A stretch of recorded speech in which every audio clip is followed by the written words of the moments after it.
A graça e a paz, você que está conosco agora em mais um Bíblia em Foco. Queremos dar boas-vindas a você que está assistindo pelo nosso canal do YouTube ou pela página do Facebook da igreja ou nos ouvindo pelo Spotify. Queremos aqui agradecer a você desde já e pedir que o Senhor venha te dar entendimento da palavra. Já quero pedir que você pegue o seu estudo da Doce, que vai ficar mais fácil a sua compreensão. Pegue a sua Bíblia, se for possível. Se não for, nós vamos tentar passar aqui tudo que está no estudo, inclusive os textos bíblicos, ponto a ponto, para você que estiver ouvindo e não tiver acesso à sua Bíblia nesse momento, para que você possa acompanhar também. Queremos dar boas-vindas ao Renan, que está aí conosco, prontinho para entrar em Nárnia. E Nárnia tá ali no fundo dele, ó, o guarda-roupa. Guarda-roupa, isso aí, é uma jornada e tanto, viu? Rapaz, você que nunca leu Nárnia, você não tá vivendo direito, viu? E aí, Renan, beleza? Graça e paz, meus irmãos, é muito bom estar aqui mais uma vez com vocês. Espero que nós possamos aqui refletir e meditar juntos no texto da palavra aqui de Efésios 2, do 11 ao 22. Nós possamos comentar e aprender aqui versículo a versículo o que Paulo tem a nos dizer sobre o tema de hoje, que é a unidade da igreja, né? Então a Isso gente mesmo. espera que nós possamos crescer bastante aí com o estudo de hoje. Amém. Para você que está nos vendo, você está vendo aí uma nova identidade visual no Bíblia em Foco. Renan e eu estamos aí à busca da melhor forma de passar para vocês o estudo. O E, editor tá de parabéns, né? e o O editor da editor tá melhorando. produção, É, a nossa produção está cada dia melhor. Quando subir os créditos, você vai ver o nome de cada um da produção, som, luz, câmera, né, Renan? Muita gente é. trabalhando por trás, Lá no não? finalzinho do vídeo você vai ver, vai passar. Cuidado para você não perder. Mas a gente está melhorando para vocês, querido, para vocês absorverem melhor ainda o estudo, o som, para você que está ouvindo, enfim. Então, vamos trabalhar. Vamos fazer agora uma revisão daquilo que nós vimos na semana passada com o Renan. Vamos lá, Renan? Eu já começo com aquela citação da semana passada que eu esqueci. Hum, Aproveitar enquanto o pastor não começa a olhar para o relógio e já vou uhum. soltar ela de uma vez aqui, antes que eu esqueça. A gente estava falando sobre o evangelho, sobre como compreender o evangelho muda a nossa vida e a nossa forma de viver. E a citação era do Paul Washer, e ele dizia no livro dele, Verdadeiro Evangelho, que às vezes a gente passa muito tempo falando de escatologia, fim dos tempos, milênio, não tem milênio, né, 1000 anos, e aí a gente se prende muito a coisas que depois, no fim de tudo, a gente vai saber. Mas talvez o evangelho a gente passe a eternidade toda tentando compreender pela sua complexidade. E é o evangelho que muda o homem. E a gente conversou na semana passada sobre o estado do homem sem Deus. O filho da desobediência, escravo do espírito das potestades do ar, que nós falamos na semana passada. Foi. E vem ali no versículo 4 do capítulo 2, o mas Deus, a intervenção de Deus com seu amor, com sua graça e misericórdia. E aí ele nos deu vida, nos tirando da morte para a vida, estando nós mortos em pecados e delitos, e aí nos deu a salvação pela graça, e por fim, ele diz que nós somos salvos para as boas obras e não por meio delas, né? Uma vida que frutifica, uma vida que dá fruto, porque foi redimido no sangue de Cristo. E aí a gente entra no estudo de hoje. O estudo de hoje é com base em Efésios 2, do 11 ao 22. Vou fazer uma breve introdução aqui, que é o seguinte. Nós sempre ouvimos falar de missões de paz, não é verdade? Missões de paz, elas acontecem em várias nações que têm algum tipo de guerra. E missões de paz feitas pelo homem têm fracassado. sempre fracassado, falidas tentativas. O único pacto de paz verdadeira e eficaz foi o que Deus fez em Jesus. Essa é a maior missão de paz da história. A gente vai ver aqui em Efésios 2, do 11 ao 22, nessa parte, essa missão de paz, essa reconciliação que Deus faz através na vida de dois povos em específico, são os judeus e os gentios. Então, ele vai fazer essa reconciliação. Tem três palavras aí que vão resumir esse período que a gente vai estudar agora, que é separação, reconciliação e unificação, unidade. Então, nós vamos falar bastante sobre isso. Vamos sempre voltar o nosso entendimento para aquele momento onde nós estávamos separados de Cristo. E aí nós vamos entender e refortalecer essa reconciliação que ele faz através do seu sangue e, por fim, a unificação dos povos. Então, é o que nós vamos estudar hoje. Vamos ler o texto bíblico, então? Renan? Vamos lá. O texto bíblico tá no slidezinho. Produção, passa aí. Cadê? Revisão. Olha, já passou tudo isso aqui e eu tô para trás. Essa produção, eu te falava. Texto base. Vamos lá. Portanto, lembrai-vos de que vós, noutro tempo, éreis gentios na carne e chamados incircuncisão, pelo que na carne se chamam circuncisão feita pela mão de homens, dos homens, que naquele tempo estáveis sem Cristo, separados da comunidade de Israel e estranhos às alianças da promessa, não tendo esperança e sem Deus no mundo.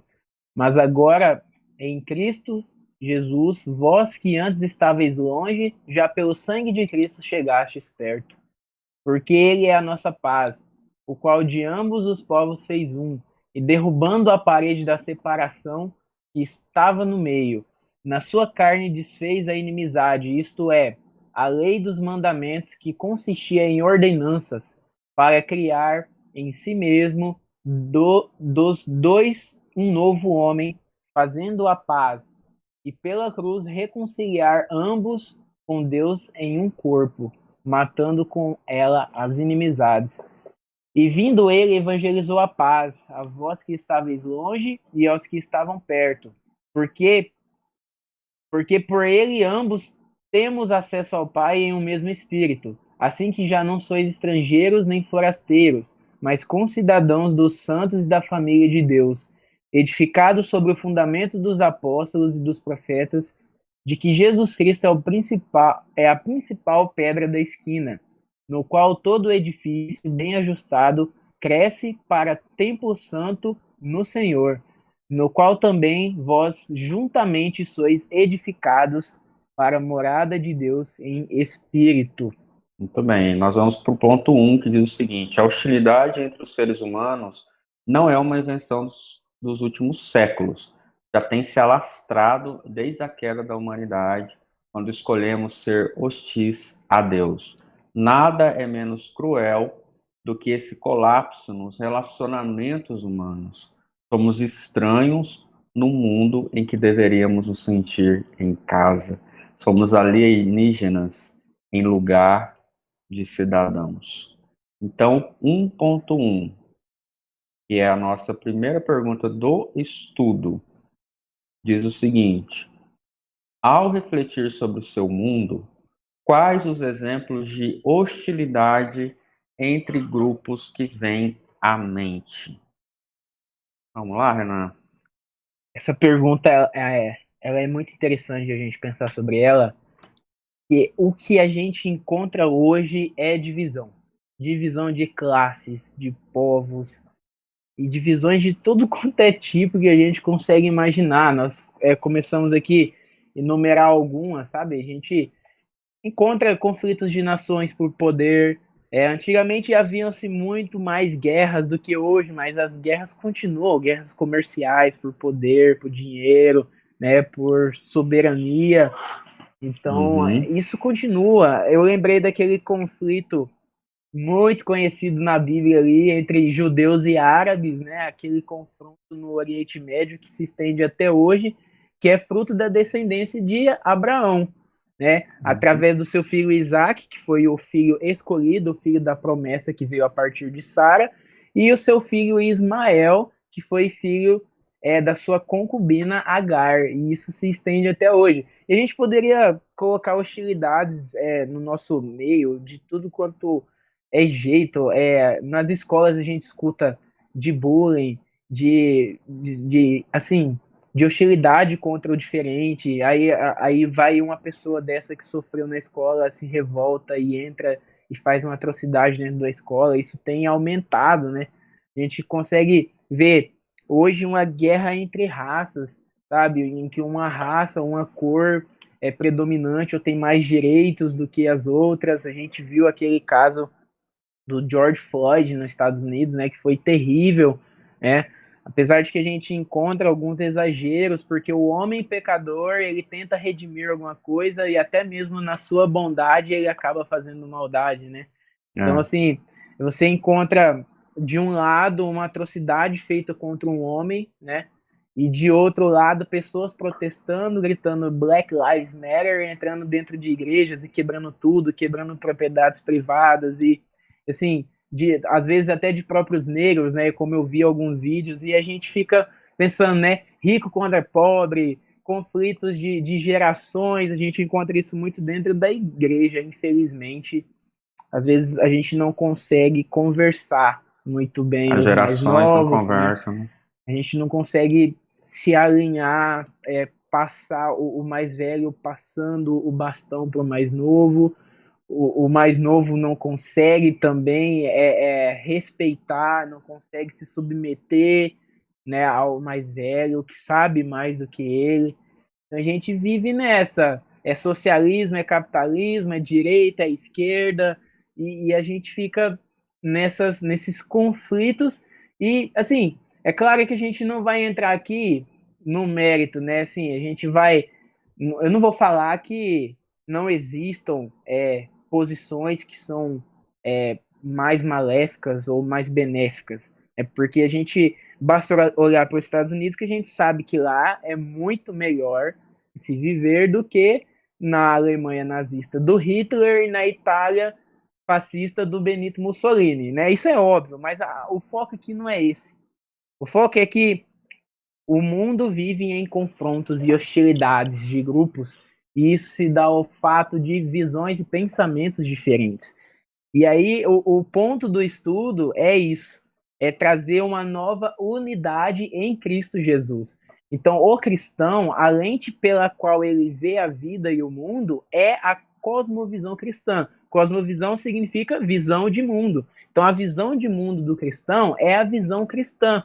Ele já não lê mais a sua vida a partir do capitalismo, ou encaixa no capitalismo a fé dele. Não, pelo contrário, ele tem uma visão cristã e ele lê todas as demais coisas a partir dessa visão, certo? Então, esse é o ponto. Eu tenho até um livro aqui para indicar, que James Sire, se eu estiver falando errado, professor de português, né, o inglês é limitado, mas ele é chamado O Universo ao Lado, que ele vai falar sobre isso, né, sobre você compreender a sua forma de ver, sua forma de enxergar o mundo e as formas diferentes que as pessoas possuem de enxergar o mundo, né? Então a gente lê pela e através das escrituras da nossa vida, pelo Evangelho. Eu achei até uma frase aqui de um autor desconhecido que está aí na tela, que é: lendo a Bíblia eu encontrei vários erros, todos eles em mim. E a Essa é gente famosa. precisa, e a gente precisa ler dessa forma, né, a nossa vida. Isso mesmo. Vamos lá, pergunta 2.2. 2.2, vamos lá. Não, Existe um ponto 2. paralelo, exatamente. Existe um paralelo entre as duas metades de Efésios. Primeiro, em ambos os casos, está uma descrição de uma vida sem Cristo e depois as expressões mais Deus, versículo 4, e mais agora, versículo 13. A principal diferença é que na segunda metade, dos versículos 11 a 22, Paulo está enfatizando a experiência dos gentios. Os judeus tinham um imenso desprezo pelos gentios. Os judeus diziam que os gentios foram criados por Deus para serem usados apenas como combustível para o fogo do inferno, e que Deus amava somente a nação de Israel. E vem a pergunta sobre este ponto, né? Olha a visão do povo judeu sobre o estrangeiro. A gente precisa explicar o que é o gentio, né? Eu e o É, senhor, pastor, e todo mundo que está ouvindo em casa, somos gentios, gentios brasileiros. Porque a isso. separação gentio e judeu é Judeu? simplesmente ou você é judeu ou você é gentio. Né? Todo estrangeiro ele é gentil. E a visão do judeu é essa. Você é combustível para queimar no inferno. E a pergunta é: como você imagina que seria viver como gentil nessa situação pré-cristã? É isso aí.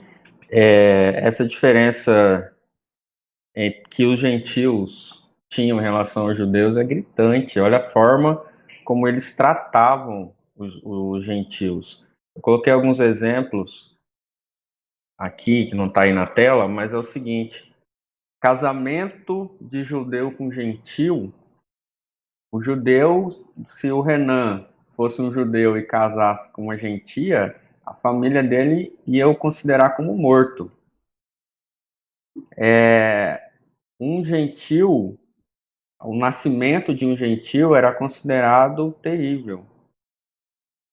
Entrar numa casa de um gentil, então, se o judeu entrasse na casa de um gentil, ele não poderia ir cultuar a Deus. Ele estava impuro, imundo, de ter contato com um gentil. Então, assim, isso é só para a gente entender por que ele coloca aqui no estudo que os judeus eram considerados, os gentios eram considerados como combustível para o fogo do inferno, porque o desprezo era grande e não foi algo que Deus colocou, pelo contrário. Deus, ele deu esse sinal para Abraão, ele fez esse chamado para Abraão, para que ele fosse um pai de multidões, para que as suas descendências herdassem a terra, né? Diz lá em Gênesis também. Então, assim, Abraão, ele não poderia, e a nação, os judeus, não poderiam se gloriar disso, pelo contrário, eles deveriam ser instrumento de bênção para outras pessoas, para outras nações, para os gentios. Então, o Israel, ele falha em testemunhar para os gentios. E aí o texto vem falar para nós sobre alguns pontos, né? Que é a pergunta aí, como que é viver essa situação antes de Cristo? O que seria viver assim? Como seria?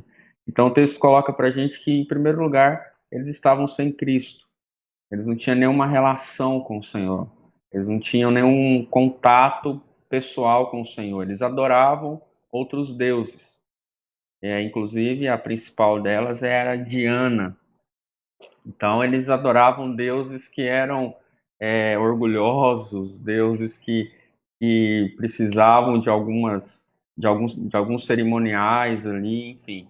Então, eles estavam sem Cristo, eles estavam separados da comunidade de Israel, também diz o texto. Os gentios, eles estavam fora do círculo daqueles que adoravam a Deus verdadeiro. Então, eles estavam totalmente fora.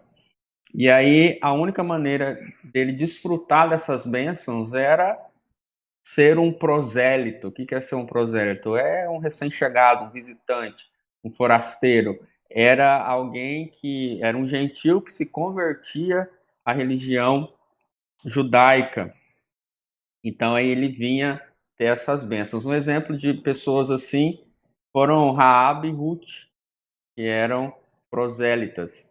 E aí elas Verdade. estão nesse dentro desse contexto, né? Elas não eram, elas eram gentias, elas eram de outras nações, mas elas se convertem ao Deus da Bíblia. E, por exemplo, o profeta Jonas. O profeta Jonas, ele não quis pregar para os gentios. Ele queria fugir disso. E aí Deus o repreende, fala, opa, peraí, não é assim, vamos lá. E ele passou por toda aquela situação que nós sabemos e foi lá e pregou para os gentios. Então, assim, esse separação quem cria não é Deus, é o próprio judeu.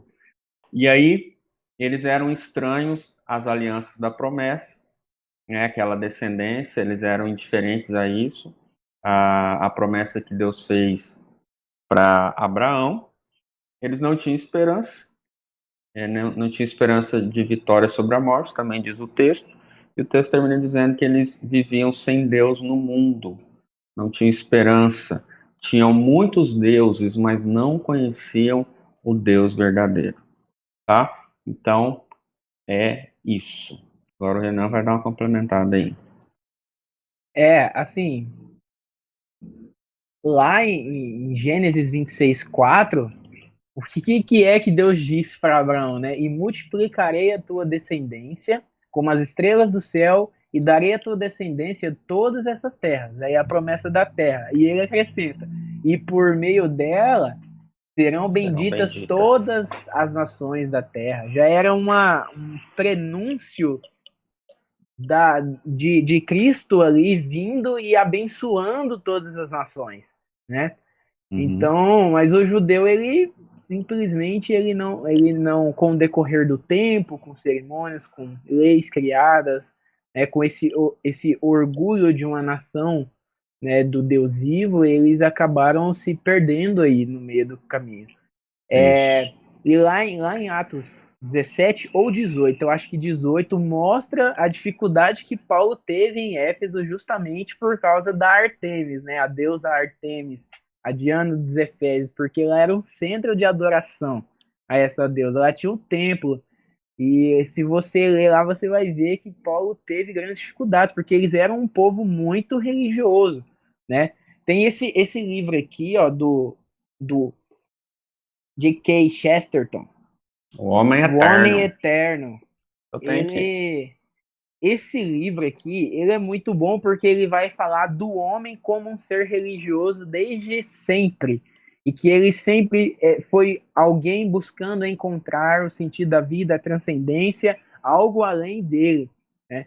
E aí até chegar no ápice com Cristo e ele se encontrar, né? Esse livro aqui, ele tem uma linguagem, uma pitada de comédia britânica, que é um autor britânico, e ele é muito irônico com algumas coisas que escrevem, né, na história.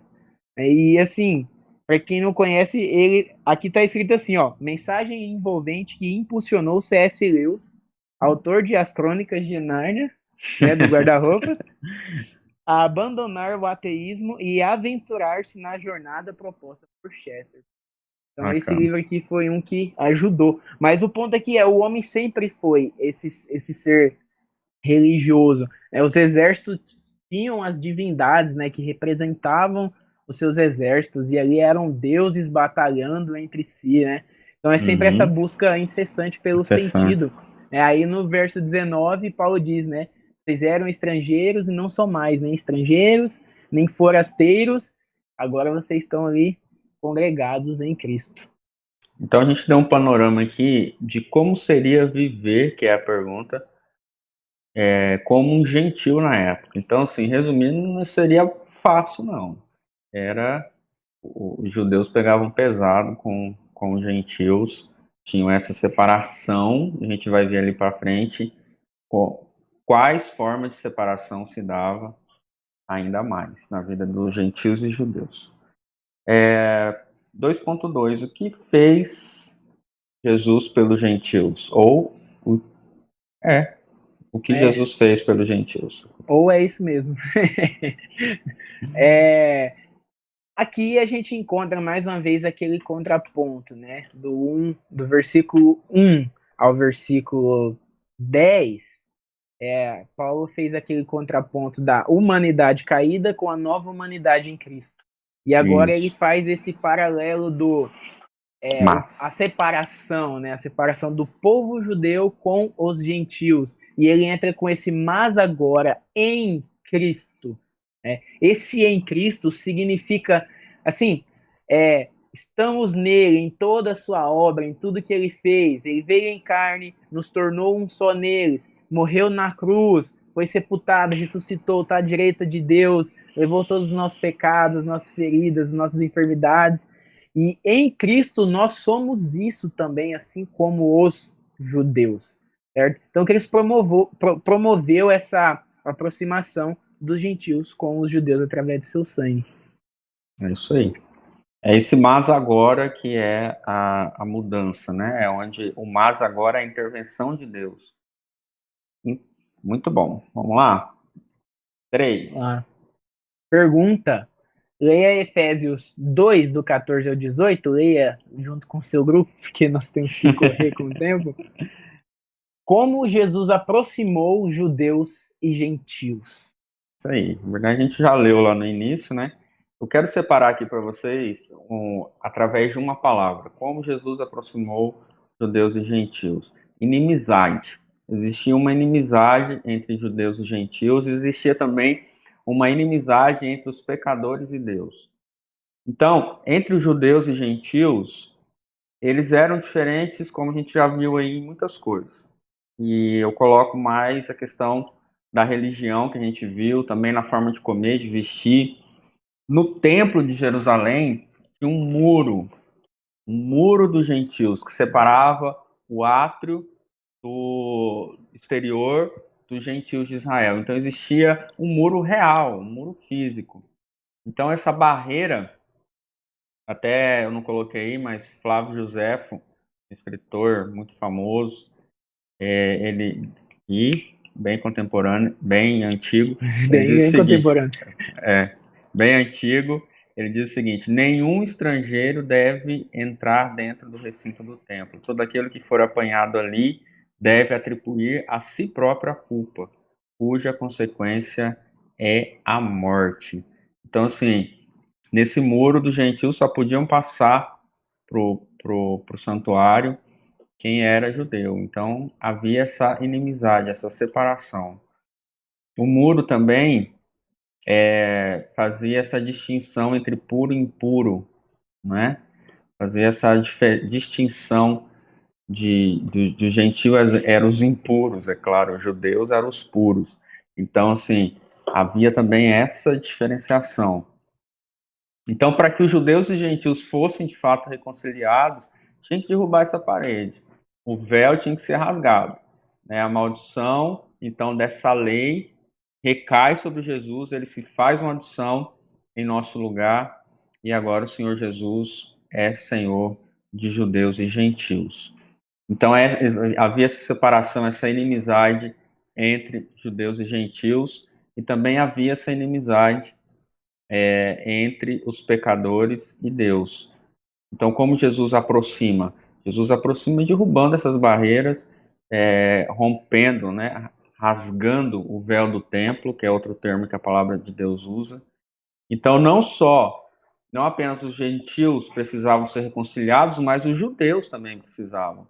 Porque eles achavam que conheciam tudo, mas eles tinham lá suas práticas religiosas que nada condiziam com o verdadeiro evangelho. Então, Jesus ele vem para trazer essa reconciliação.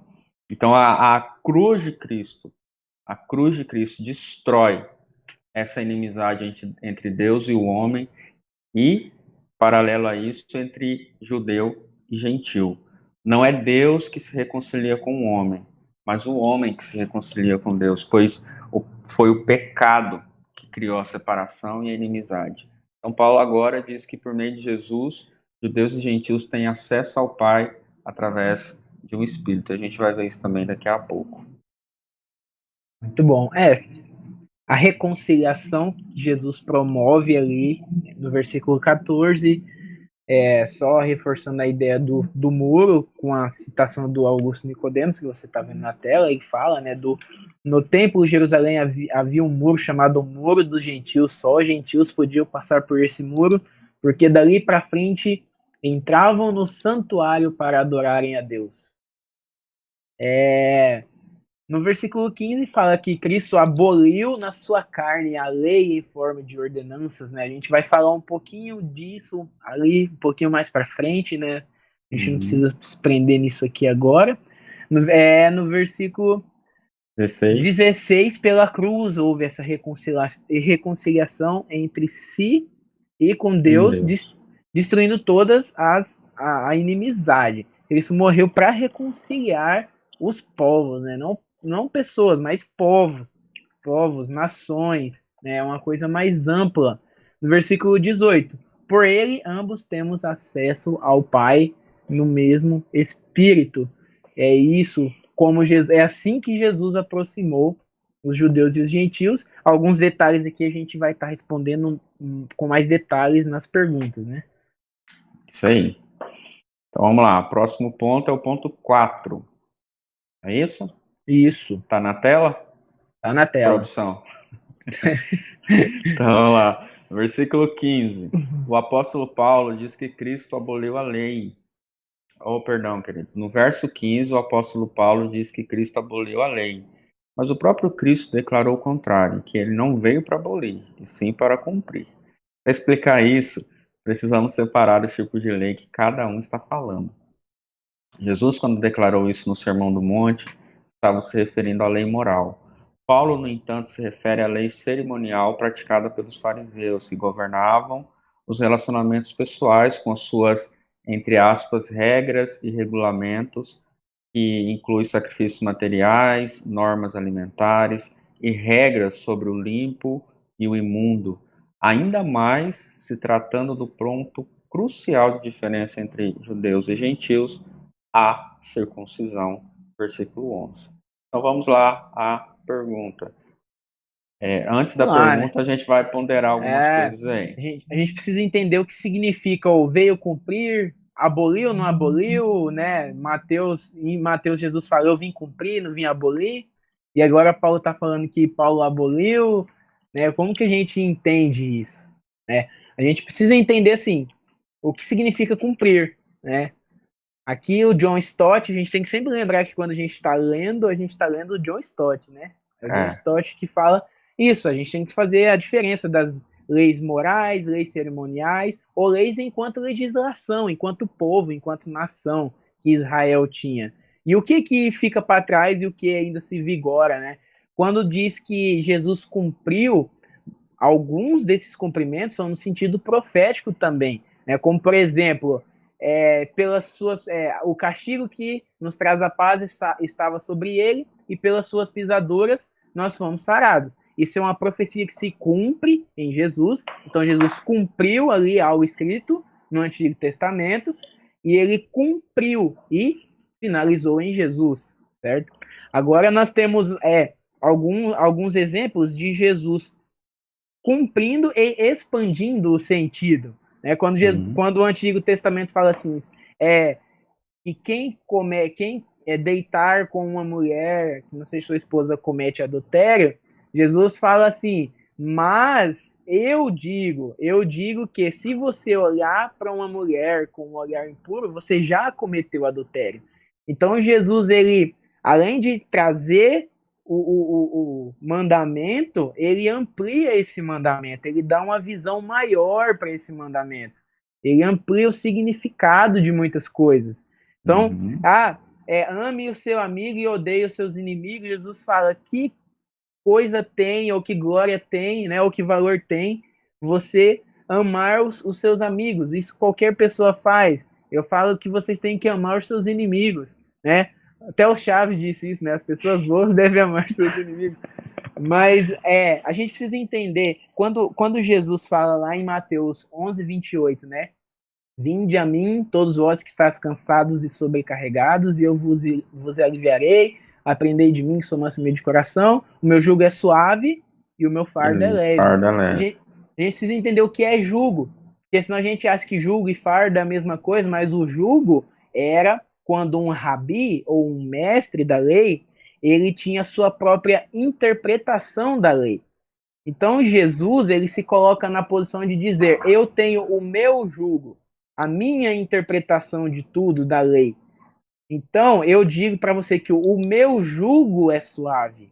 Não é como antes, cheio de cerimônias, de práticas, de regras, né? Ele falava, vocês são como sepulcros caiados, que por fora estão bonitos ali, e por dentro são podres, né? Vocês lavam o copo por fora, mas deixam ele sujo por dentro. Jesus vem e fala, ó, meu jugo, ele é suave. Eu não levo esse tanto de prática, meu fardo é leve.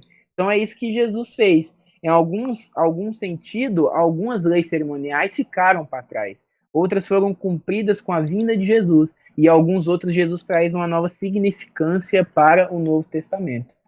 É isso aí, essa é a diferença dessa lei cerimonial, a lei moral, a lei civil de Israel também, né? Então, Jesus, ele vem para cumprir nesse sentido. Vamos lá para frente?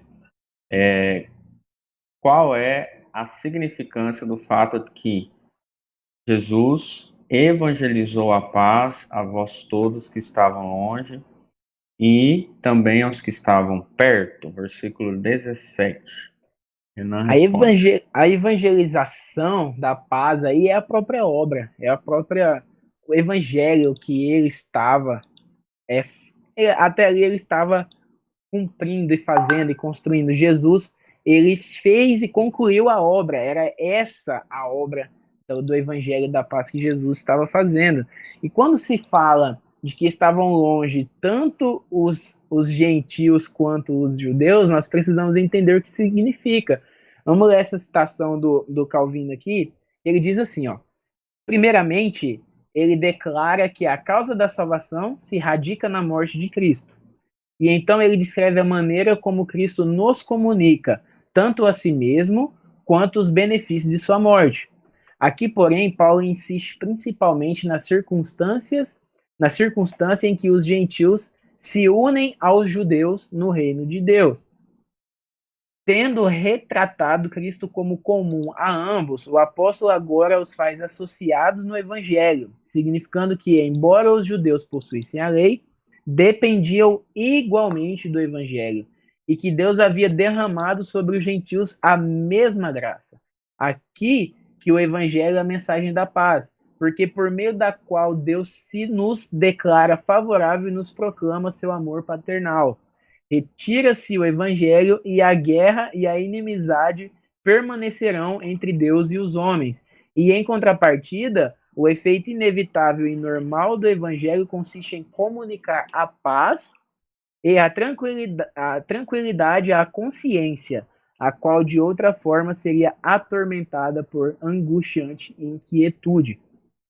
Então a gente precisa fazer como que os gentios e os judeus estavam longe, sendo que os de dentro eram o povo judeu, né? Primeiro, tinha aquela promessa que a gente leu em Gênesis 26:4 para os gentios, né, que por meio do judeu todas as nações seriam abençoadas. Haveria de chegar o tempo de que os gentios também fariam parte desse povo. Essa é quando Jesus os traz para perto, que a gente vem falando até aqui, né, fazendo um só povo. E por que o judeu também estava longe? Porque ele não tinha acesso direto a Deus. Quem tinha eram os sacerdotes. Quem entrava no Santo dos Santos era o sumo sacerdote. Então, eles não tinham esse relacionamento direto com Deus. O pecado ele era propiciado através de cordeiros, né, através de bodes. E aí eles, através de um intermediário que os pecados deles eram propiciados, um sumo sacerdote que tinha que propiciar o seu próprio pecado também, porque ele era falho. E aí ele não, o judeu também estava, em certo sentido, separado de Deus.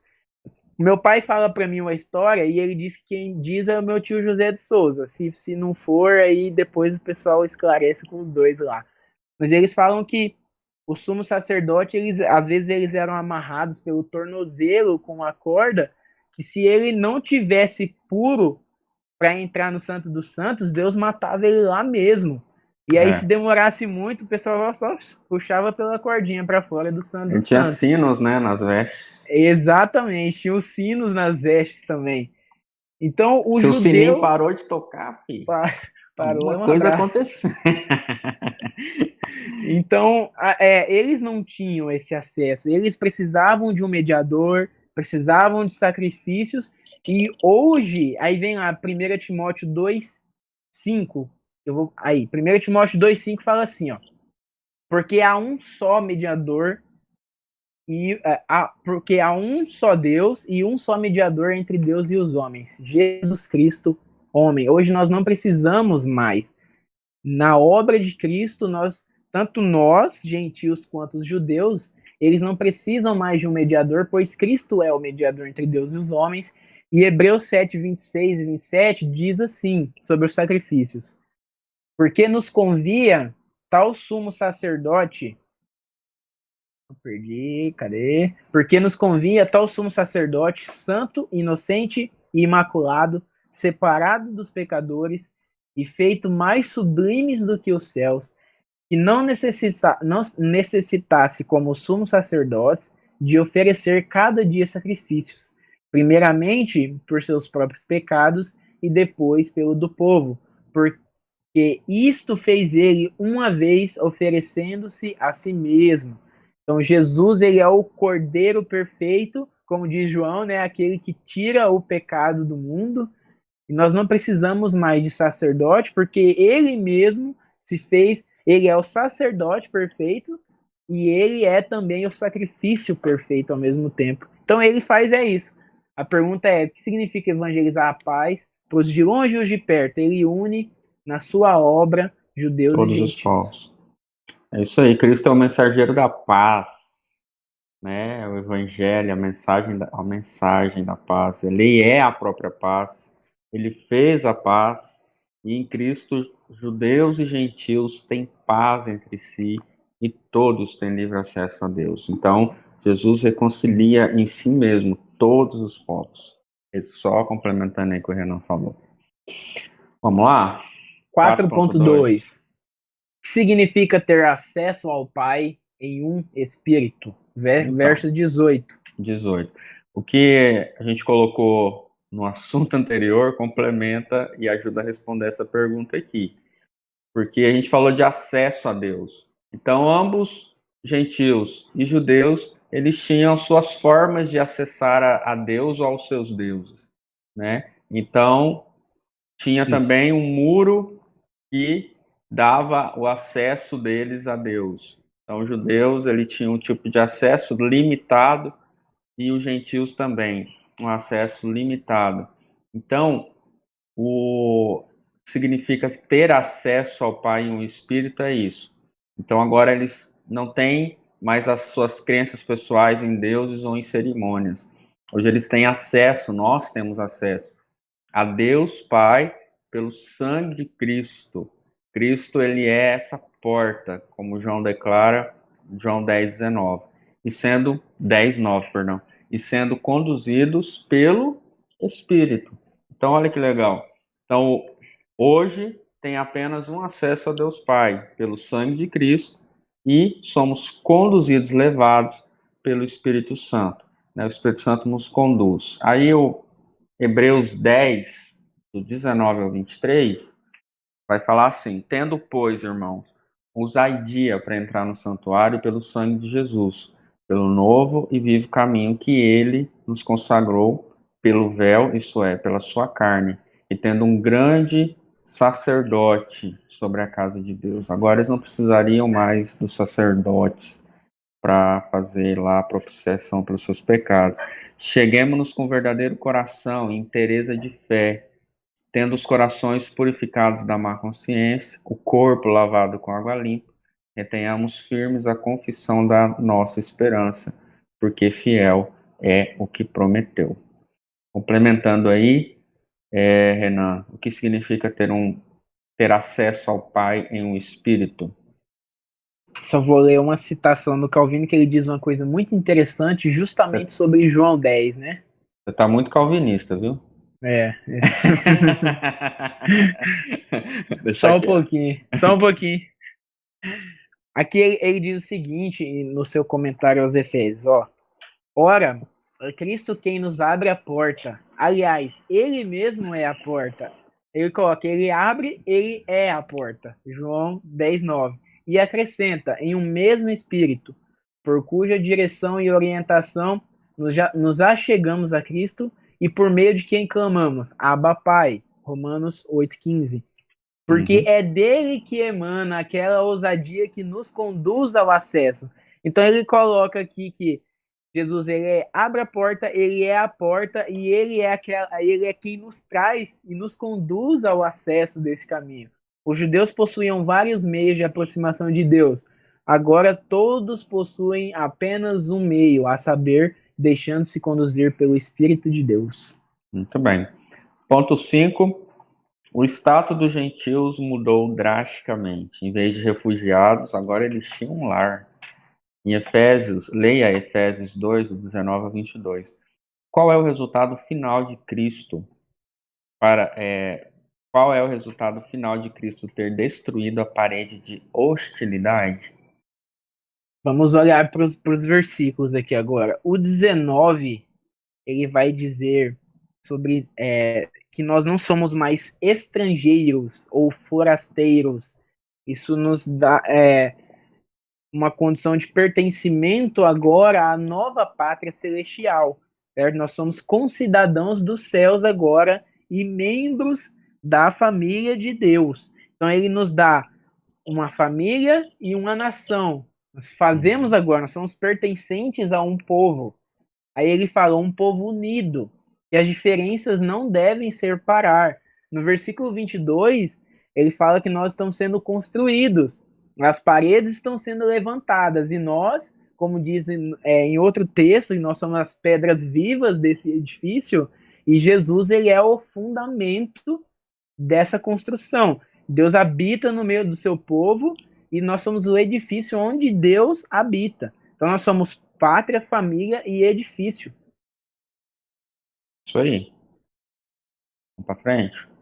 Vamos lá. Pergunta Ponto ponto 6. 6. Pense bem sobre este edifício espiritual que está sendo construído. Vamos pensar aqui rapidinho sobre esse edifício espiritual. Olha aí na tela que no livro de Êxodo, Deus decidiu morar com o seu povo. Habitação era algo que estava no coração de Deus, habitar no meio do seu povo. Né? Tanto que Deus habitou no tabernáculo, habitou no templo, Deus então habitou no corpo do seu filho, e Deus hoje, por seu Espírito, habita na igreja, não no templo feito de pedra, ele habita no coração daqueles que confiam em Cristo e na igreja coletivamente.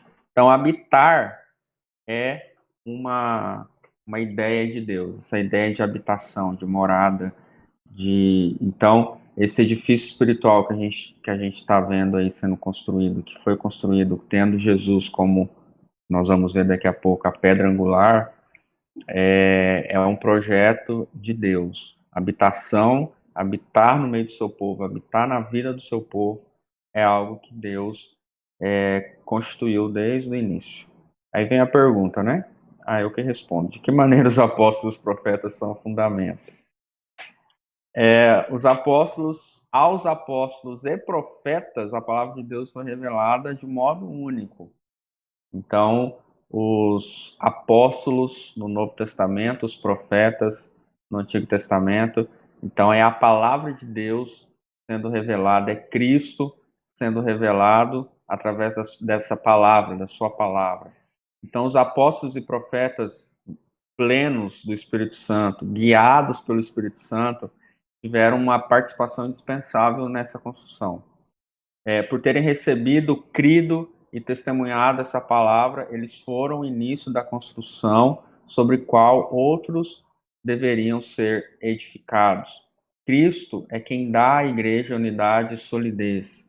Somos ainda um templo inacabado, estamos ainda sendo edificados, tá? Nós seremos perfeitos somente na glória celestial. Mas, enfim, então os profetas e os apóstolos tiveram essa contribuição plena, perfeita, direcionada pelo Espírito Santo, indispensável para que nós hoje pudéssemos ser também fortalecidos e sermos edificados, na verdade, nessas doutrinas, nesses fundamentos da palavra de Deus. E o nosso João Calvino aqui do Renan até fala um pouco, né, sobre essa doutrina, nesses fundamentos que são a doutrina. O Renan vai dar uma lida. O ponto para esse fundamento dos apóstolos e dos profetas é doutrina. Eles estabeleceram a doutrina. Paulo fala assim que se vier um anjo de luz do céu e pregar um evangelho diferente daquele que nós pregamos, seja considerado amaldiçoado. Então, eles Anátema. estabeleceram o fundamento, certo? É a doutrina dos apóstolos. É o que os profetas disseram, é o que os apóstolos disseram, e E somente isso. pronto. Né? Aí o João Calvino fala, isso é, caso se encontrem fundados na doutrina dos apóstolos e profetas, somos assim capacitados a distinguir entre genuína e a falsa igreja. Para nos guardarmos contra equívoco, põem-se em relevo as marcas de uma igreja genuína.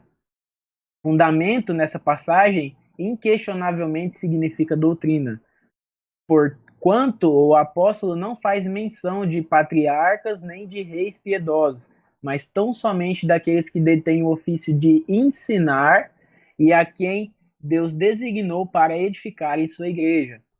E assim, Paulo ensina que a fé da igreja deve estar fundamentada nessa doutrina. Claro como a água, né? Na verdade, sim, tem pessoas que ainda confundem o que é doutrina, né? Confundem usos e costumes com doutrina. Não é isso. Doutrina é esse fundamento, é a palavra, é aquilo que está na Bíblia, não são usos e costumes. Então, é isso. Então, a resposta é de que maneira os apóstolos e os profetas são o fundamento. Então, a gente expõe tudo isso aqui e aí depois você responde. Por que Jesus é considerado a principal pedra angular deste edifício? Deixa o Renan para responder isso, porque ele tem uma célula, duas, na verdade, que tem esse nome, pedra angular. Então, Justamente pedra angular é justamente o sentido dela, por isso que nós colocamos na célula, né? Na primeira, que agora somos duas. Puxar aqui, mandar um salve aí pra galera da Pedra Angular. Tamo junto, beleza? lá vem. Mas assim, o que era uma pedra angular? Era uma pedra de esquina. No texto está escrito pedra de esquina, né? Na versão que a gente leu. Sim. Para que servia essa pedra de esquina? Para sustentar a construção e para dar direção, para alinhar. Então, ela era uma pedra no ângulo de 90 graus que ela iria dar a direção e o sustento. E Jesus, ele é essa rocha inabalável, essa pedra de esquina, sobre o qual a construção ela é colocada sobre os apóstolos que são os arquitetos. A 1 Coríntios 3:10, Paulo vai descrever os apóstolos como arquitetos dessa construção. Mas Jesus que Uhum. é a pedra de esquina que dá a direção e que sustenta a obra. A gente vai deixar depois alguns vídeos na descrição, né? Tem um do Hernandes, um do Iago sobre as leis, um do Hernandes sobre pedra angular, para que a gente não perca muito tempo aqui. Uhum. Pergunta, Próxima, 7. ponto 7. Vamos lá, ponto 7. O ponto 7 seria aqui. Seria difícil exagerar a grandiosidade dessa visão da nova sociedade que Deus fez existir. Mas quando nos voltamos do ideal retratado nas Escrituras às realidades vivenciadas na igreja de hoje, a história é muito diferente, muito trágica. Mesmo na igreja, muitas vezes há desunião e discórdia. Hoje, os cristãos levantam novas barreiras que Cristo já demoliu, contradizendo a unidade da sua igreja. Meu Deus. A pergunta é: que papel você acha que deve desempenhar para quebrar as barreiras entre os irmãos em Cristo? É isso aí. Então, o seu papel pessoal para derrubar essas barreiras, porque a gente volta lá no início do estudo, quando a gente colocou alguns conflitos que existem no mundo e também na igreja, como a gente colocou conflito de gerações, como é difícil lidar com isso, e outros tipos de conflito que existem, barreiras que se levantam de irmão para irmão. Enfim, queridos, a gente precisa pensar que Jesus ele é promotor de reconciliação. E nós também precisamos ser. Devemos viver e tornar essa mensagem como algo pessoal. Então, assim, se Jesus ele promoveu a reconciliação, por que que nós vamos promover a separação? Se Jesus promoveu e é o embaixador da paz, é o príncipe da paz, por que que nós vamos ser agentes de guerra? Então, nós precisamos entender que maior é aquilo que nos une do que aquilo que nos separa. Então, o que é o maior? É Jesus, é o Evangelho, é aquilo que ele já falou por nós. Então, por que essa separação? Por que que a gente permite que isso aconteça? Por que que a gente não resolve e não destrói esses muros que a gente mesmo levanta? Então, a gente entende que a unidade é um desejo de Deus. E olha só em João 17:21, que o próprio Jesus diz: para que todos sejamos um, como tu, ó Pai, o és em mim e eu em ti, que eles sejam um em nós, para que o mundo creia que tu me enviaste. Então, como que o mundo vai crer em nós se nós somos uma igreja separada, dividida, pessoas contra pessoas, geração contra geração, essa queda de braço, né? Como o mundo vai nos olhar de fora e crer que foi o Senhor que nos constituiu como igreja. Então a unidade ela é importante, é importante a gente desempenhar um papel e quebrar essas barreiras, sim, urgente, né, Renan? Nós precisamos pensar o seguinte: Jesus sempre quis, através o sofrimento de Cristo, um dos objetivos era unir para si um povo.